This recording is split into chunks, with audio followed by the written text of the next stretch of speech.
د دنیا درې ورځې ژوندون دی. هدف او مقصد باید څه وي؟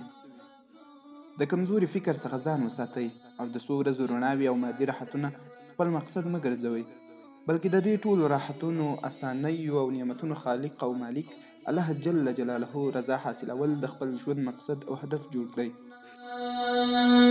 دنیا به داسې ځوابدار کړي. خو یاد ولرئ، که چاته ډیر زیات دولت په لاس ورسي، د کور لپاره یې ستره ودانۍ په نصیب سي، ښه موټر پیدا کړي، د خپلې خوښې د ژوند ملګري یې په برخه سي، لوړه چوکۍ او مقام پیدا سي او داسې نور،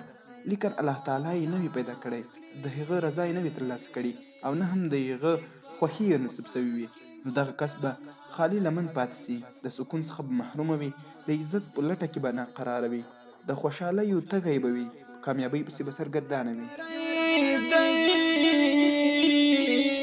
په یو دم ورپسې راسي ماښام